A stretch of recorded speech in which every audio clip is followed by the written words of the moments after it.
I think the hardest part about moving away from your family when you're Middle Eastern is dealing with the constant guilt tripping since it's not a normal thing in your culture. So your parents are probably going to vilify you a lot and try to make you feel really bad for leaving them, even though they most likely did the same thing to their family when they were way younger than you to get married to a stranger. And the sad part is the guilt tripping does work. I did feel so guilty and I felt like I was a horrible daughter, and I would compare myself to other people like my cousins, and I would wish that I could give my parents, especially my mom, the same feeling that my cousins gave their mom because they were so cultured. So overcoming that guilt for me was ridiculously hard. And it's still something that I still to this day deal with, even though I'm almost 30. In my last video, I mentioned that I always felt like I had to be hyper independent and I could never let my parents know about any struggles because everything had to be working perfectly for them to be okay with my decisions, which has been super isolating at a lot of times. And I felt like I had nobody to turn to, and it's just hard because I felt like I had to figure everything out by myself when I had no prior experience in this.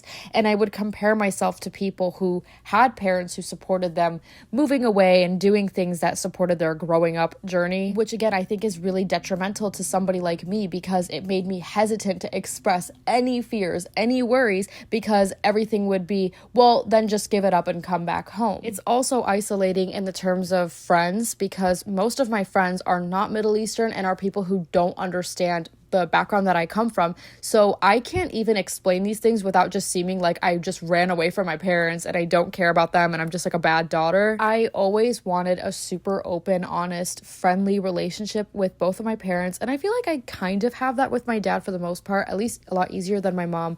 But my mom is just such a worrier and is a little too traditional for me. So naturally, it made me feel like I had to hide so many things from her, which sucks because I love my mom and I want to be super close to her, but unfortunately I just can't. But every time something does go wrong, I catch myself slipping into her ways and having a mini freak out about everything, which is one of the reasons why I needed to leave and start my own life, because I couldn't handle that negativity, yet it's rubbed off on me so much. And the worst part about all this is that you can't even communicate with your parents how you feel, because then you're gonna get called ungrateful because they've done everything for you. And I'm not ungrateful. I'm actually very grateful for everything that my mom has done for me and sacrificed for me.